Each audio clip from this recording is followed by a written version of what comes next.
This is Out of Bounds.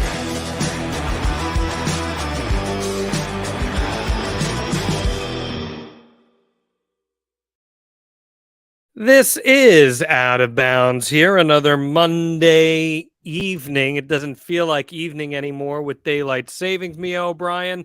She is Mia O'Brien. I'm John Alba here for your weird, wacky, and wild hit on Out of Bounds on the Know Your News Network. I got all that out there somehow in some jumbled mumble way.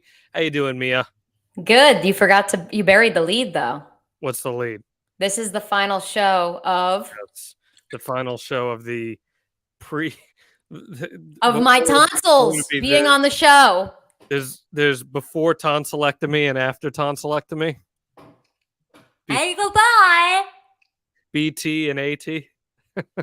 Yes, exactly. Yeah, man, you're getting that done late in life there. Yep. Thankfully, I have discovered that a lot of my friends evidently have also gotten it done late in life. Even shout out to my landlord who was reminding me this morning that he got his done at 34 years old about 30 years ago. And so obviously modern medicine has improved dramatically since then. I have some friends I have a friend of a friend that just got it done a few weeks ago. Another friend of a friend that just got it done back in November. So we're optimistic. We are very excited to no longer be getting sick once a month. And I think the biggest challenge is going to be corralling my mother over the next 5 to 6 days. The biggest problem, the biggest challenge you're going to face is you not being able to talk for a few days. Oh, wait, I forgot to grab. Oh, I should have grabbed the white. So my boyfriend bought me a whiteboard. So I'm going to be writing on the whiteboard. Whiteboard. Are you going to have a bell too? No, he got a water gun, like a spray bottle. So if I act up and I start talking, he's going to spray me with a water bottle, with a water gun. That's a good idea. Pavlov's and what's it called? Pavlov's, the dogs. Anyway, yeah, you are gonna have a tough time there not being able to talk. I've never known you to be quiet in the 15-ish years that I've known you. It's certainly not something that I expect of you, but I guess we will find out what comes from that. I'm wishing you nothing but the best, as do all of our Out of Bounds fans here. And if you're an Out of Bounds fan and you'd like to wish Mia some positive thoughts, you go to kynchat.com, leave your super chat, or if you're watching via YouTube, you can just hop on in the chat there and send us a super chat. We'll get it read on air. You have you prepared your diet? It's the spring equinox, which is usually the free Rita's Ice Day. I know that. You didn't even think about that. You're so right. Yes, I have. I ordered popsicle molds last week. As well as my darling boyfriend, Kevin, surprised me tonight. I got home about 40 minutes or not half hour ago, and he bought a snow cone machine. So we also have, yes. So we have a snow cone machine. We have popsicles. I've got a magic bullet for smoothies, protein shakes. I already drink them regularly. So we're stocked up on that front. And then I know cold eggs, mashed potatoes, and pasta, which I'm going to leave all. I know those are literally your 3 favorite things, John Alba. But like little orzo pasta, like very small. So I'm going to leave all that to my mother. I am assuming she'll make soup as well. I don't know though, because she did ask me, what do I want tomorrow for my last meal? And that sounded very morbid. Yeah, that is very morbid. But the problem is like my preferred choice of meals my mother will cook for me is meatloaf or hot dogs and potatoes. And I probably could eat meatloaf in probably like 5 or 6 days post tonsillectomy. If it was cool. I know you won't be able to drink alcohol, but I'm going to have I'm technically already I did look it up. It's just 8 hours before surgery, I have to stop drinking alcohol. But my mom told me, oh no, it's 48 hours, 72 hours. So I stopped yesterday. So we'll just keep it going. Okay. Well, let's get that ASMR pop for people. I have a favorite of yours on tap, though. An AP. I like it. All right, I'll give you this toast, Mia, since you're not going to be joining us next week, and it's going to be a wild one for you. Nothing but the best. Hope the procedure goes well. Don't sweat the petty things and don't pet the sweaty things. Here we go. There it is. Mm-hmm.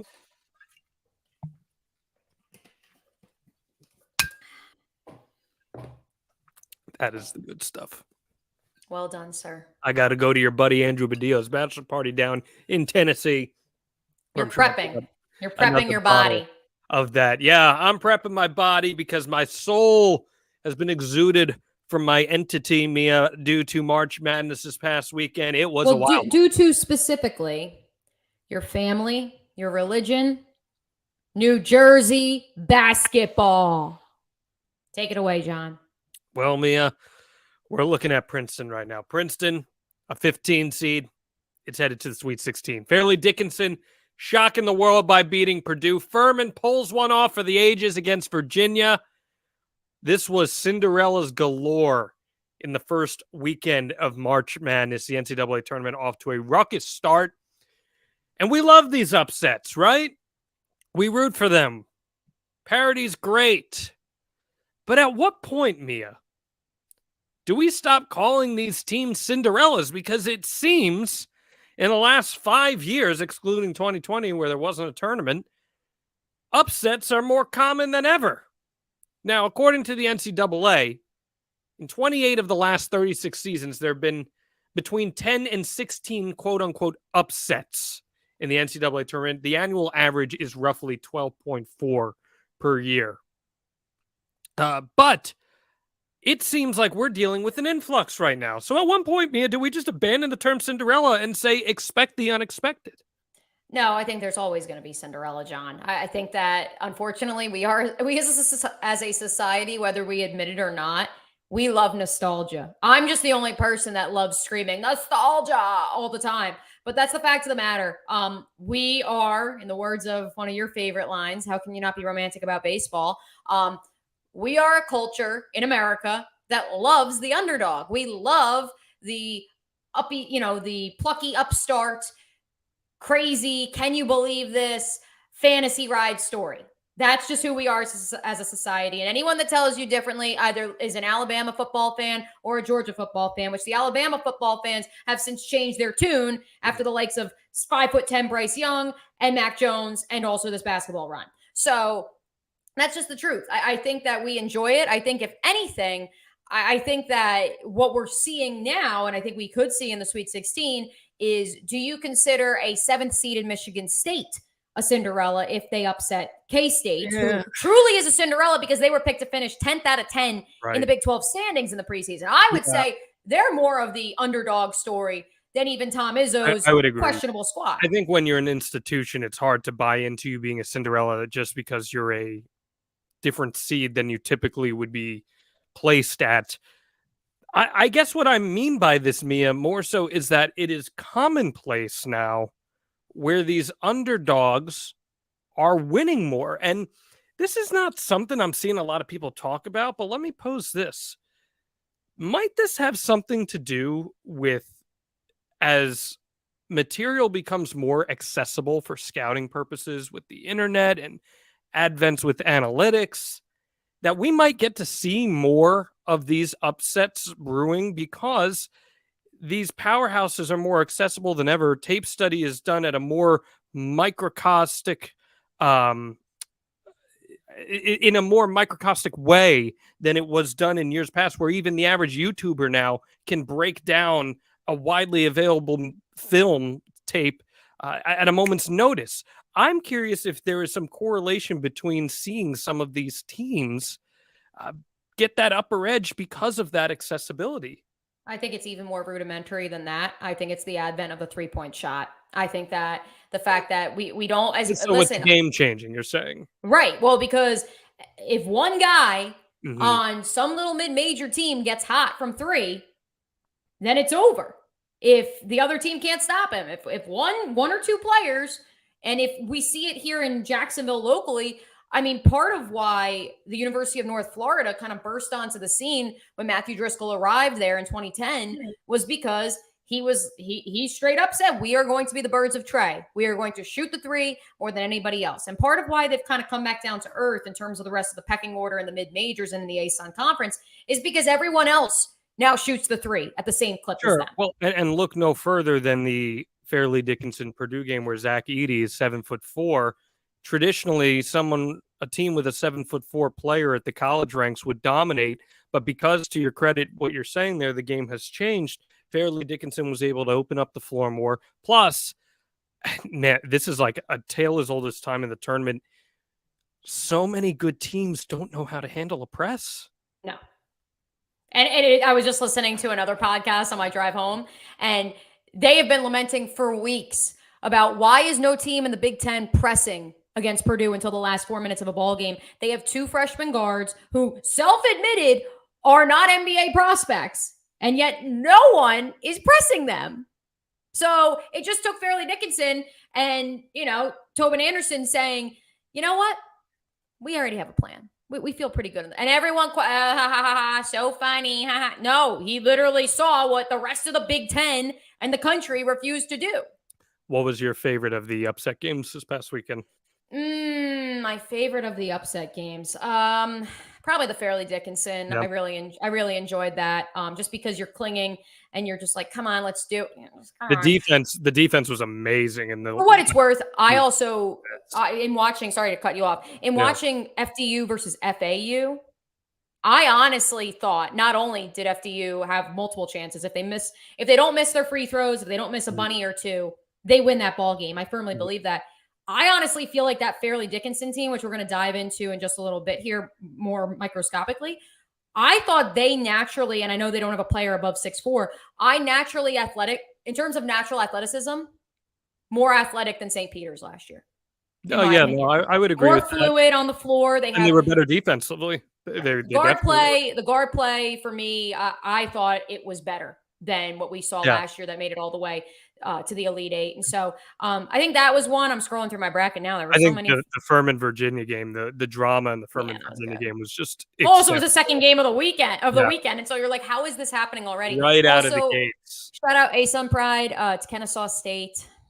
Another one. Yeah, that was a close one. That was such a crappy ending to such a great game. It was exactly. That stunk. Yeah, that one for me was a good one. Shout out to Penn State. I was impressed with Micah Shrewsbury's squad down the stretch. Obviously, they make it all the way to the Big Ten title game, and then we saw, they advanced to the round of 32. And then, for what it's worth, and we'll also dive into this in a little bit. Do we consider the Must Bus an upset over Kansas? Like, it's an upset. It's not a Cinderella. They've been to the Elite Eight back-to-back years. It was a great moment. And we will get into that in just a second. I want to say this real quick before we get to our next topic of this here. I have not filled out a bracket in years. And the reason I don't fill out a bracket is because I find it so much more enjoyable to have no vested interest in any of these games where I don't feel any heartbreak anyway. I watch these games and objectively can enjoy the hell out of them from start to finish.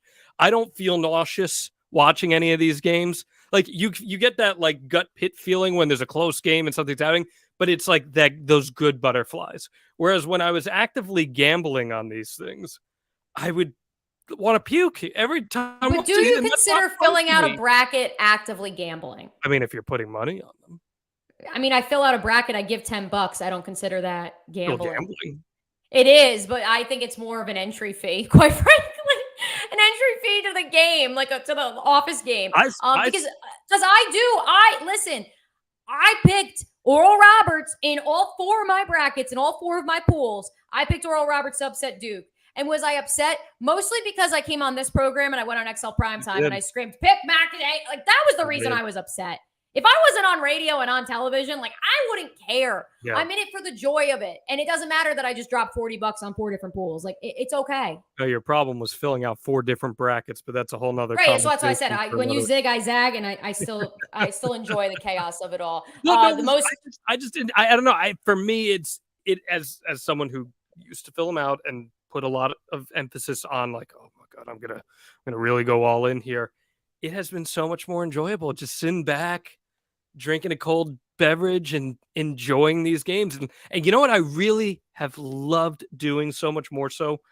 I love studying how these play-by-play broadcasters tackle telling the stories in these games. I know that's a very nerdy thing for people like you and I to care about, but the storytelling from these play-by-play guys and gals are so great across both tournaments. It's the best time of the year. This March Madness always delivers, and it delivered. Especially because, as we know from being boots on the ground at the Jacksonville site with our boy Ian Eagle a few years ago, I mean, those play-by-play guys and those sideline reporters and color analysts, they got to learn 8 teams. In 4 days. They get their assignment Sunday night. They fly out on a Tuesday, And then you got to be able to know all 8 teams by Thursday or Friday. Yeah, it's pretty impressive. So those great stories are told, and one of the best stories that was told this past weekend, of course, Mia, as you alluded to, Fairleigh Dickinson. Which is funny, John, because we actually talked about Fairleigh Dickinson a few weeks ago on the program, because many believe they shouldn't have even been in the tournament because, wait for it, Merrimack won their conference, but they were ineligible as a transitioning D1 program. And so Fairleigh Dickinson gets the auto bid out of the NEC. But we don't want to talk about that because we love Fairleigh Dickinson. They proved they belonged in the field. Shout out to the NEC. FDU, John, has a 21-year-old sports information director. Dayton's pep band took over as the unofficial band for them since Fairleigh Dickinson doesn't have a band, just like they barely have a sports information director. Will this change the standard going forward, John, for small schools fighting for the big dance? First off, big shout to Dayton here, going to Party City and picking up a bunch of swords and then making their own shirts. And they learned the Fairleigh Dickinson fight song, which I think I didn't know there was one.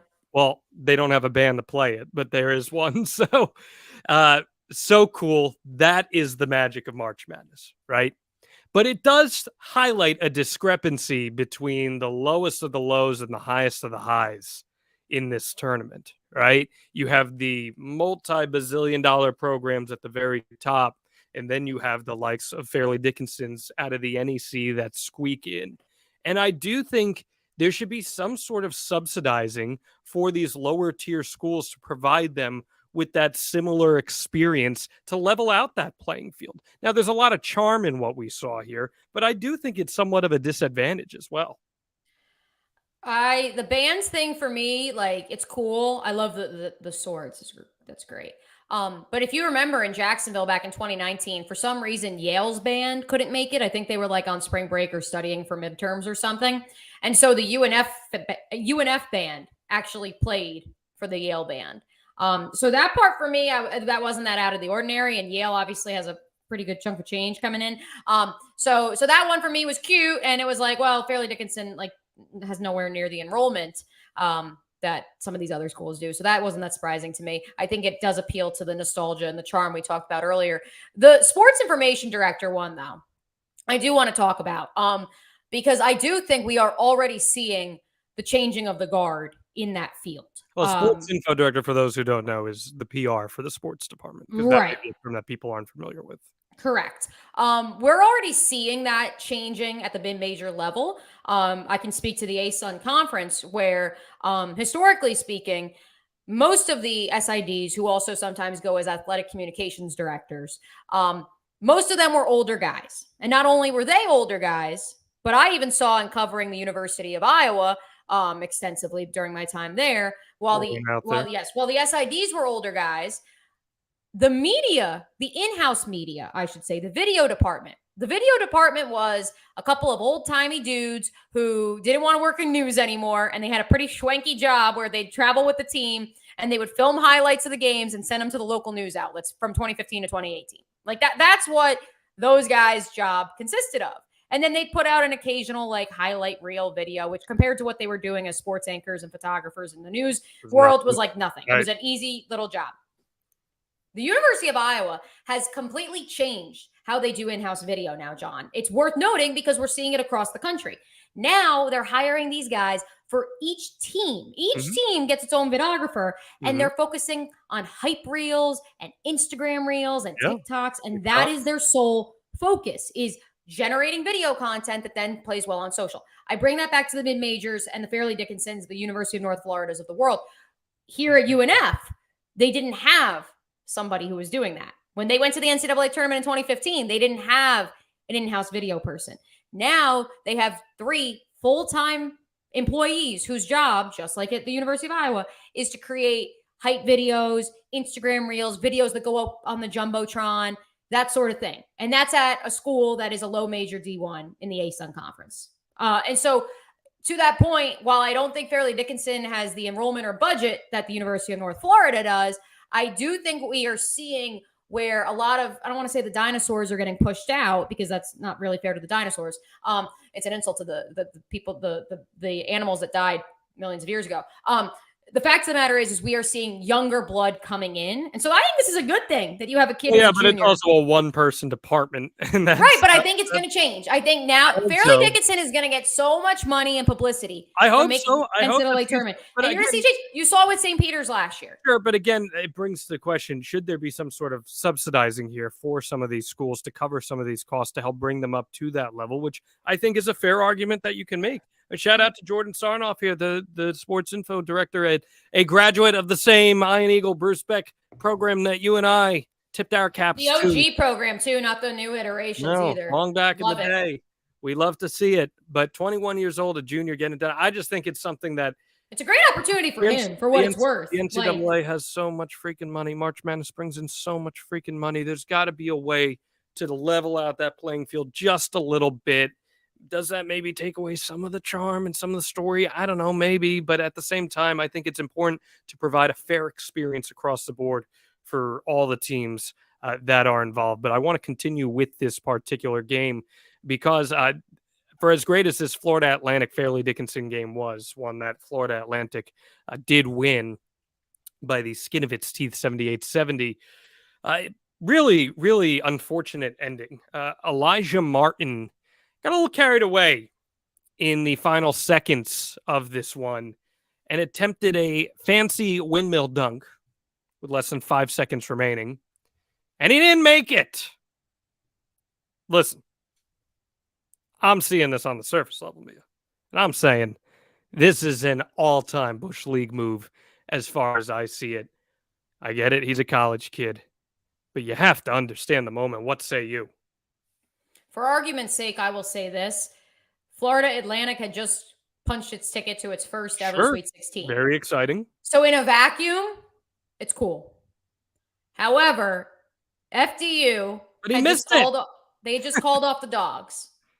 Yeah. They had just called off the dogs. It was karma. It was karma for trying to showboat. And so that's why what's unfortunate is that regardless of who won this game, we should have been cheering because it's still going to be quote unquote Cinderella. It's a 9-seed FAU. I don't care that they were top 30 in the net and the RPI and KenPom throughout most of the year. The fact of the matter is that FAU, like Florida Atlantic should not be in the Sweet 16 in basketball. Right. There were tons of people locally here being like, how does like Jacksonville University went to a Final Four in 1976? We're, historically a basketball city. What FAU? And I'm like, guess what?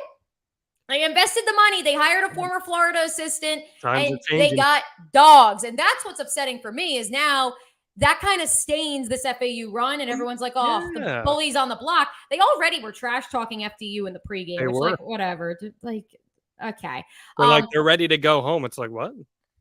Like, why are you Yeah, I don't understand that. I was hoping that karma would come back around. What sucks, too, is John L. Davis, did something no other player in NCAA tournament history has done, dropping 25, 10, 5, 5. And he's a dog. He's been a great guard. That was part of why I picked FAU to beat Memphis, which a lot of people were picking Memphis, obviously, after their AAC title. But they're veteran guard play, dudes that can pour it in, and that's what you saw on display. But now we can't even talk about that.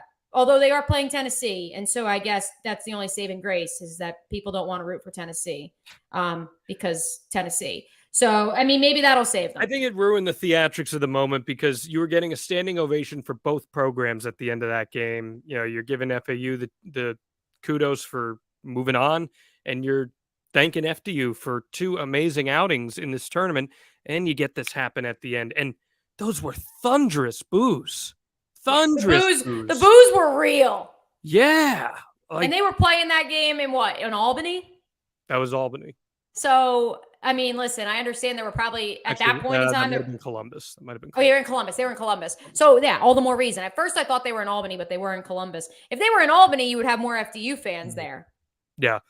No, this was just a fantastic game that was ruined by this moment. I do think it stained the game. I really do believe that. You got to be smarter than that. And guess what? If you're going to do something like that, you got to make it. You got to make it. Like, what are you doing? You say dog, you got the dog. This guy's going to be dogged for this for years to come. That's how people are going to remember Elijah Martin's game, which is not fair because he's a good player. Right. And it was a good win. It was a good win. And it was a good win that's ruined. And thankfully, coaches took accountability. Like, that's the the right way to do it. Obviously, this was not the discretion of the coaching staff. This was a player discretion. But I want to hear your guys' opinions on this. KYNchat.com. Let us know your opinions. Leave us at Super Chat, or if you're watching via YouTube, leave us a Super Chat there as well. We'll read your comments live and in person on air here. I'm looking forward to this one, Mia. What are we looking at here? This is Arkansas head basketball coach Eric Musselman. Many are calling him the new Mr. March, despite the fact that the original Mr. March, Tom Izzo, is also still dancing. So Arkansas upsets number 1 Kansas, the defending national champions, in the round of 32. And the Muss Bus decides to get up on the table and rip his shirt off. And his signature shirtless celebration. Yes, folks, he has done this before. John, is this excessive or does it match the moment? I think it matches the moment, right? I think it's just part of his brand.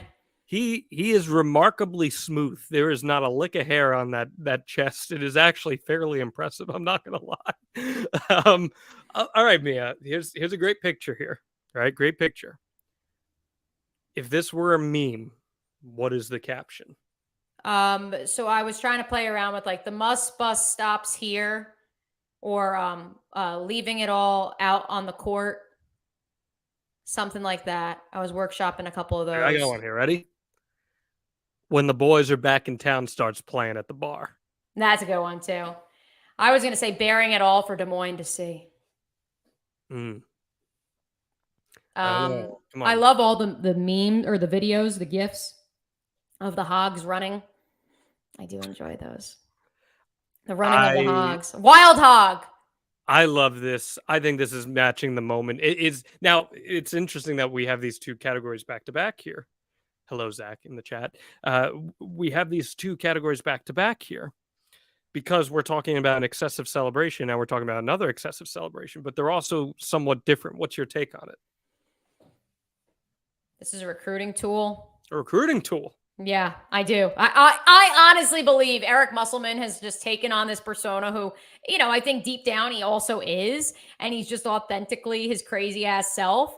And I think it has translated to recruiting. I mean, he's got 2 NBA lottery picks. This is not the type of team he typically likes to coach. He loves to coach plucky underdogs and JUCO last chance you guys. But instead, because they've been to back-to-back Elite 8 tournaments, he has inherited this team that he has recruited that wants to play for him, wants to play for the fiery, like then he posted a picture on the plane and they're all like throwing up the W. And what is worth discussing for me, John, is the fact that he did this when they upset the number 1 team in the country last year. He also was in a sling because he had just had shoulder surgery, and it was epic because he was running around shirtless with his cast and sling on, as only Eric Musselman can do. And also, I think that the bigger point of conversation, beyond the fact that he's done this now 3 times, is the fact that Arkansas has been to back-to-back Elite 8s. Do you have to act like you've been there before? I think that when you have the adrenaline of a moment like this, especially given who they knocked off in this tournament, even though worth noting Bill Self not there. Did it really happen? A lot of people who picked Kansas are saying this didn't happen. No, so the tree fell and no one was around to hear it. Mm-hmm. Okay.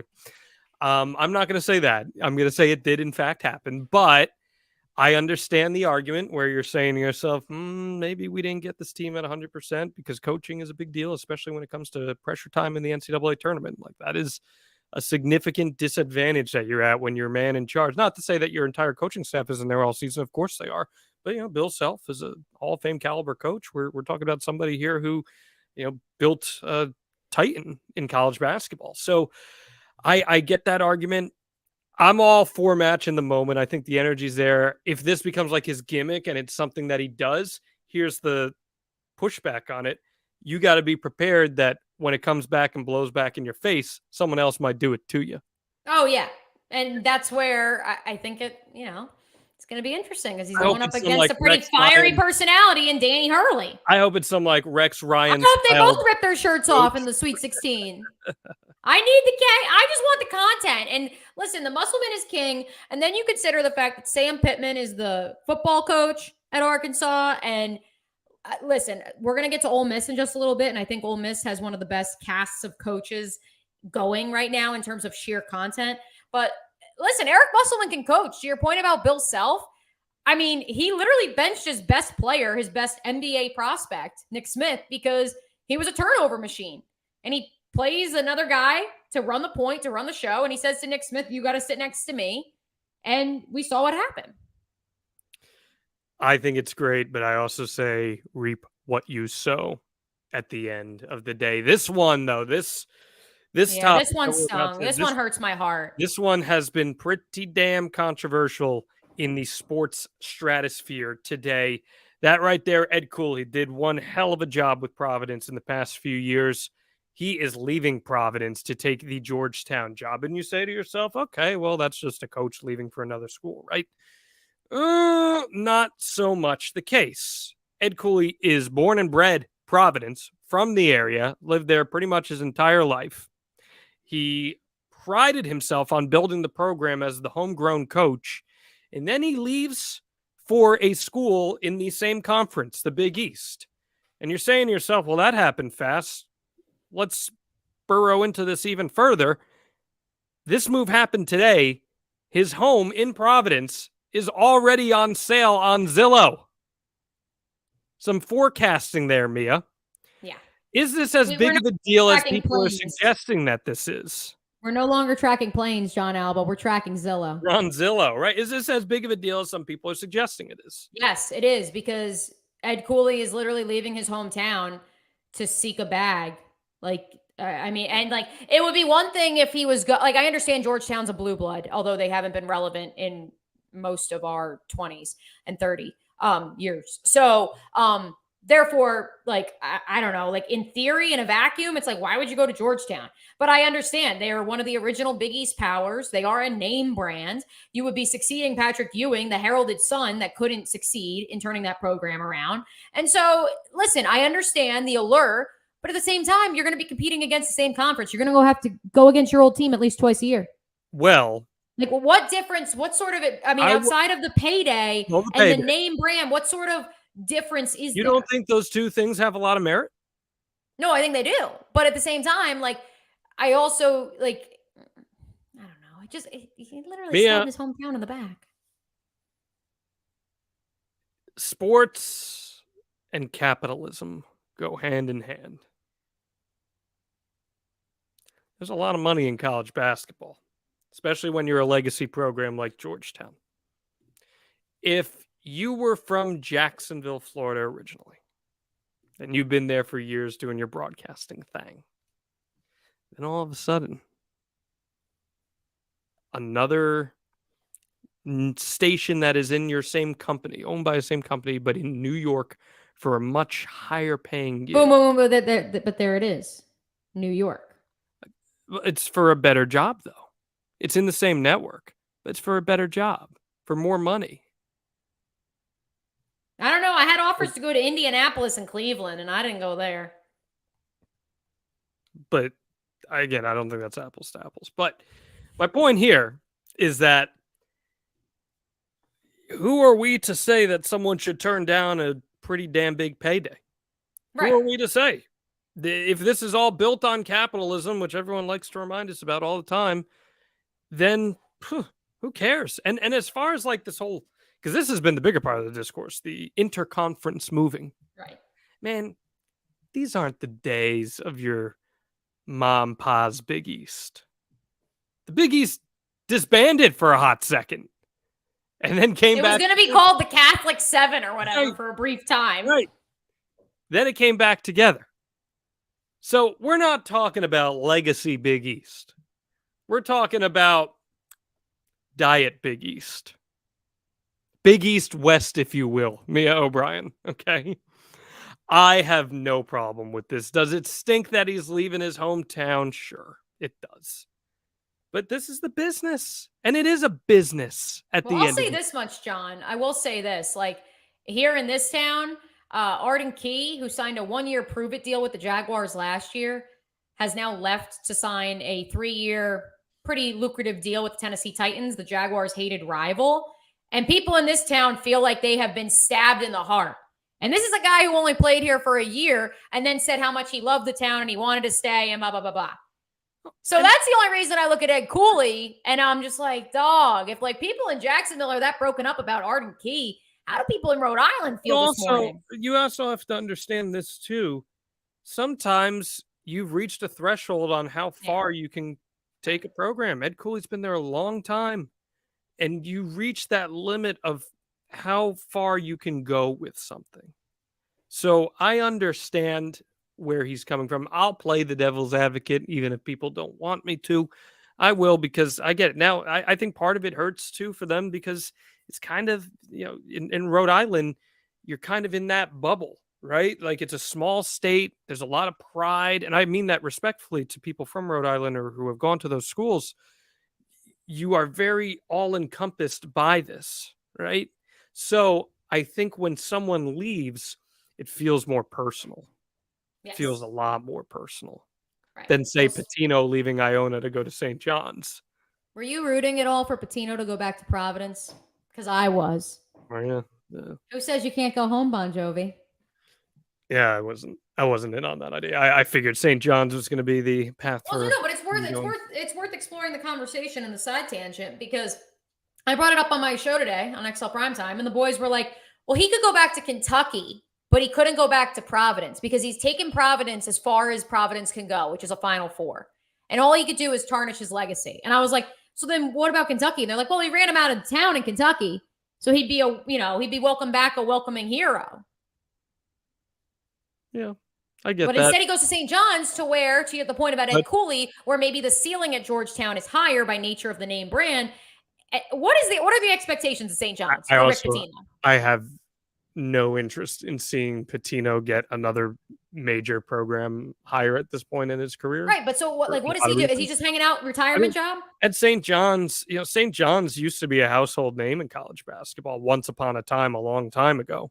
So that's his era of basketball that he was raised in the system in. So I think if he can return them to relevance, much similar to how Steve Pikiell did so with Rutgers, where he brought Rutgers back into the national conversation, I think that's very much something that they're looking for him to do with St. John's. And I do think that's plausible. I think that's something that can be done. Well, speaking of the national conversation, hello, Lady Rebels. Ole Miss, baby. Woo! In the women's NCAA tournament, Stanford won the national title 2 years ago, one of the 4 number 1 seeds in the women's bracket. And they were shockingly eliminated in the round of 32 Sunday night by 8th-seeded Ole Miss, a historic defeat that marked just the 5th time since 1994 that a 1 seed was knocked off before the Sweet 16. Stanford never led in this 54-49 loss. Head coach Tara Vanderveer was asked about the disappointment afterwards and said, and I quote, "I'm not going to fall into the trap of saying, wow, we had a horrible season. I know that our men's team would be ecstatic to be playing 2 games in the NCAA tournament." The men finished 10th in the Pac-12 and didn't make the NCAA tournament. John, this became kind of a hot button topic on Twitter after some reporters tweeted it out. And even the reporters, when people jumped on it, were like, you're reading it out of context. She wasn't taking a shot. She was just saying facts. What do you think it was? I'll give her the benefit of the doubt, and I'll say she probably was just speaking factually. But when you read the quote, boy, does it feel like a shot, right? And honestly, I was like, yeah, good for her. This is a badass program in Stanford. They have been dominant, as you said, national title just a little while ago. They have been among the upper echelon teams in women's college basketball. And I think people need to understand this too, if you're not paying attention to women's college basketball. There is not a lot of movement in who is the best of the best. And there's not a lot of parity either. That's what I'm saying. You don't see... You don't see the Cinderellas like we started the show with on the men's side. No, if you were to blindly pick teams in a March Madness bracket on the women's side, you wouldn't be picking 16 seeds to win games. You wouldn't be picking 15 seeds, 14 seeds. Maybe you pick 12 seed to advance. That's just the reality of that tournament. So Stanford, to have the longevity that it has, it's impressive. And on the men's side, that was a program that once upon a time was an elite program in men's college basketball and hasn't been for some time. So I understand where I don't think it's as much her taking a shot at the men's team, but more so the double standard where it's like, hey, we've been a program of excellence and we've proven this. Whereas now you're saying because we lost 2 games in, we're a failure. Would you be saying the same thing to the men? And I think that's a fair topic of conversation. Can you pull up Tara Vanderveer, excuse me, his picture again, John? So 69 years old, grandma age, 3 national titles. One of the best ever.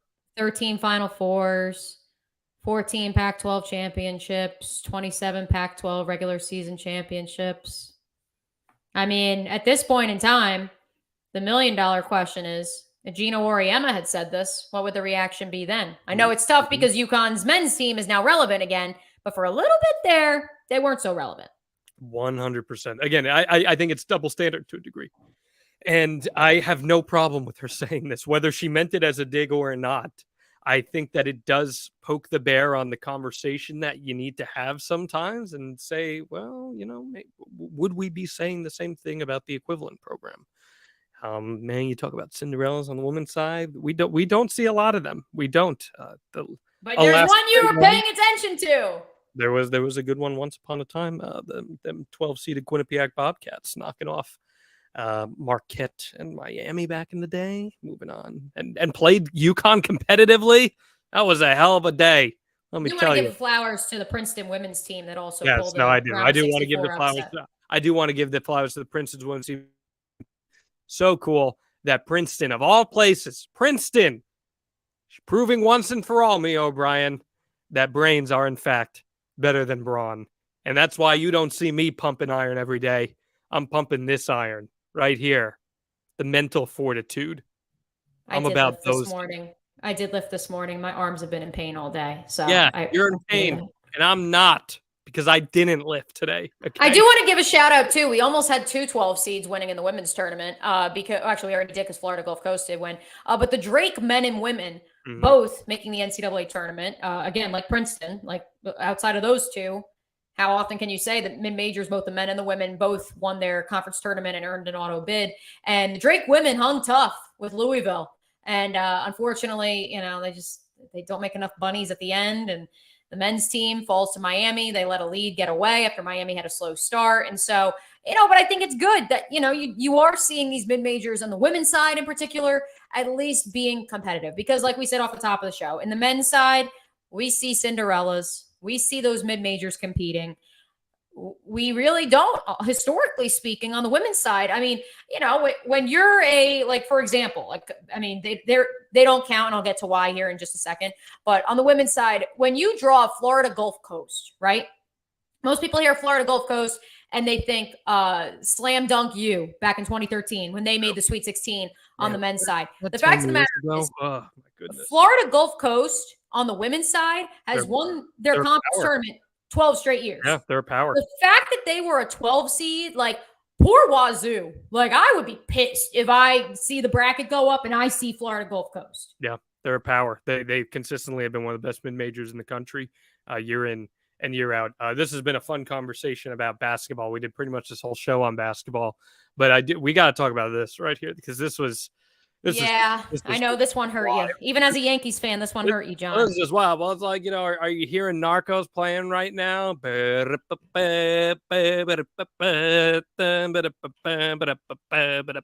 As Edwin Diaz, Mets all-star closer, had one of the greatest seasons any closer has ever had last year. Just signed a massive $102 million contract this past offseason. Well, Team Puerto Rico walked it off over the Dominican Republic in the World Baseball Classic, and while celebrating, he tore his patella tendon. He is very potentially out for the entire season, and even if not, he's going to miss most of the season. This is a major blow to the Mets. And then you add this in as well. Astros star, former MVP Jose Altuve, he broke his thumb in the World Baseball Classic, and fans are livid. Mia, is this just a series of unfortunate events? Or is there a legitimate gripe to be had with the World Baseball Classic here being at fault? I mean, I think it kind of boils down to, you look at the National Football League and how they've kind of cut back when it comes to preseason training and how much contact and, what they can and can't do. Because at the end of the day, spring training is preseason for baseball. It's the same thing as World Baseball Classic. In theory, but the shift, I'm just kidding. No, but I mean, like Jose Altuve could have broken his thumb in a spring training game, right? Right, it correct. didn't have to be Edwin Diaz's fluke, which literally came from him just jumping up and down, apparently. That could have happened in a Mets spring training game. It could have happened at his house. It could have happened in his yard. It could have happened anywhere. All of these people being like, oh, we got to move the World Baseball Classic to the end of the year. Okay, move it to the end of the year, and then what happens? When everyone's gassed after a full season. You've got pitchers who threw 200 innings this year not wanting to play, or maybe they risk hurting themselves because they did that when... Are they maybe admitting that they don't try as hard during spring training as they do in the World Baseball Classic? I mean, maybe, but there's also, it's the purpose of spring training is very different than the purpose of the World Baseball Classic. The World Baseball Classic happens once every 4 years, and these players might have only one shot to play. I know you probably haven't seen much of this World Baseball Classic. No, I've been watching a lot of basketball. It has been outstanding. It is everything that you want baseball to be. Like, minus the shift. I mean, yeah, the shift's not there, and then the pitch clock's not there, but we're talking Lone Depot Park, the home of the Miami Marlins, is packed with people screaming and doing. Marlins wish they could have those numbers. Right. We're talking about the Tokyo Dome being sold out to see Shohei Ohtani hit 500-foot home runs. Like, this is what the sport can be. If Japan wins tonight, the final is going to be Mike Trout versus Shohei Ohtani. Like, are you kidding me? You could not ask for more if you're a baseball fan. But I think people need to get off their high horse here, Mia, and understand that this has nothing to do with the WBC in any way. And yeah, you might say the one argument I will hear is that maybe players shouldn't be vamping up so quickly to play in a high intensity tournament. Would you give merit to that argument? Yes. But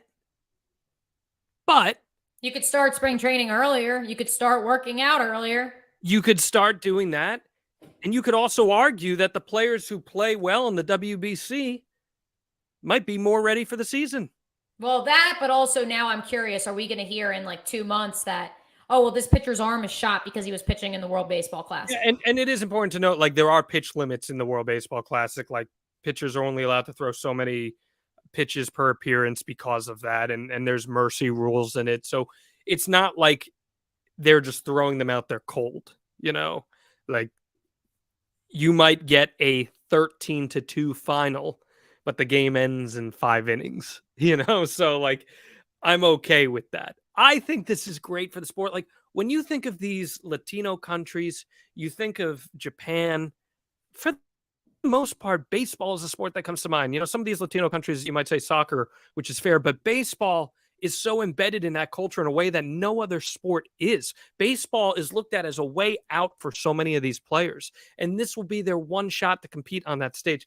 I love it, Mia. I love it. I love it. I love it. I'm going to be all over that final tomorrow, regardless of who the United States is playing. It's every game pretty much in the crunch time has just been fantastic. So I'm very glad that they scheduled the final for Tuesday. Good job, baseball. I fully would have expected you to schedule it for Thursday in the middle of the Sweet 16. Again, there's governing bodies at work. I was going to put this in the rundown, but I didn't. What do you think about the Mike Piazza coach Team Italy having an espresso machine in its dugout? Mostly, I just go back to the first World Baseball Classic in, what was it, 2006, when Mike Piazza announced he would be playing for Italy. And it was before this scene in The Office ever debuted. But I mean, that was the ultimate Michael Scott moment before there was Michael Scott, of like him pointing to Sbarro and saying, "I'm going to get me a authentic New York slice." Like, when I hear Mike Piazza is playing for Team Italy, like, that was the first thing I thought of. Just like A-Rod was going to go play for them too. Listen, I mean, you want to create diversity of the sport. You want to get more countries involved in watching Major League Baseball. It's a good ploy. I will say that, because now there's young kids in Italy that may look at Mike Piazza and become Mets fans, and then they go watch Pete Alonso, and now they get more involved in following baseball. So it's not the worst idea in the world. to let these players play for where their great-great-grandmother was born, possibly, or just had an affinity for that country because she cooked Italian food sometimes. So, yeah, no, I mean, lean into the bit, Mike. If you're going to be Michael Scott, why not? I know. I really love this quite a bit. I think it's been a great tournament. Let's get to our final thing here. We're going to try something new here this week. We'll see if it sticks. We're going to do the Beast of the Week, Mia O'Brien. I want to know who was just the biggest beast of this past week in the sports world for you. So I wanted to say Jack I mispronounce his name. Cagiglione. None. I always mispronounce it. Florida baseball player, currently leads the nation with 13 home runs. But unfortunately, he went 0 for 12 over the weekend in the Gators series win over Alabama. So, yeah, he has 13 home runs, but not exactly a beast this past week. And so I do go with the New York Rangers, who I texted you about earlier. 6-0 winners twice this week, 6-0 and then 7-0. They actually scored 6 goals on just 8 shots. I can't remember outside of 2016 and that Stanley Cup run. 2014 and that Stanley Cup run, a time that in our formative years, the Rangers have been putting up goals like they have. And listen, it's good for New York. And the Knicks are good too, for what it's worth. So hopefully OJ doesn't come riding down in a Bronco anytime soon, because it's feeling like June 1994 right now in the Big Apple. Yeah, it is. The Rangers. Rick Pitino is even hosting a press conference in Madison Square Garden. True. The Rangers were really good last year, and they've really looked like they are knocking on that door of doing something special. My Beast of the Week, Trey Turner, newest Philadelphia Philly. This guy is putting up otherworldly stats in the World Baseball Classic. In 5 games, ready for this? 4 homers, 10 runs batted, 7 hits. So 4 of his 7 hits have been home runs. 5 runs scored. He's got 7 hits and 19 at-bats, 2 walks, 4 strikeouts, 368 average, 429 OBP, and a 1.429 OPS. These are off the charts numbers. He had the Grand Slam as well in the World Baseball Classic, establishing himself as one of the true superstars to be on the lookout for this coming season. Absolute beastly week. And I love, you know what? With the atmosphere of this, Mia, and how awesome things have been looking, I hope that it makes some of the players who voluntarily skipped out on this a little jealous that they skipped out on it. My question is, will Trey Turner take the Phillies will he take them over the top? I know they just played for a World Series this past season. Did this offseason quite a bit. I like what they did this offseason. How much do you think what the Phillies did last October was catching lightning in a bottle versus they actually have a pretty well-constructed roster? Lightning in the bottle and a manager who gets their clubhouse. Rob Thompson's the guy for them. As much as I love Joey Looseleaf, I do. The binder was not the tool. It's not what you want, John. It's not what you want. Rob Thompson's a guy. I think the Phillies are going to be really good again. The NL East is just loaded with Atlanta and with the Mets. So is the AFC East. And so is the AFC. If Aaron Rodgers actually goes, wow, John, we made it 52 minutes and we didn't mention old AA Ron. Yeah, I mean, that was on purpose. I am not feeding that anymore, that beast anymore, until what's it been like? You get to listen to New York sports talk radio every day. Unbelievable. I was listening to someone on the air the other day. They started talking about how the World Baseball Classic is a farce, and then within seconds pivoted to the Packers only got rid of Aaron Rodgers because he's unvaccinated. It was seamless transition. It was actually pretty admirable when all said and done. But this you could say that was an Out of Bounds comment, and this has been Out of Bounds on the Know Your News Network. Mia, I'm wishing you all the best here with your procedure. Please let all of our Out of Bounds fans know once it gets done that you're all right. I'll be writing on the whiteboard and posting photos. All right, maybe we can get you in the chat next week in the virtual whiteboard and shouting your opinions via chat. Best of luck on that. Thank you, everyone, for tuning in to this week's edition of Out of Bounds. We will see you next time.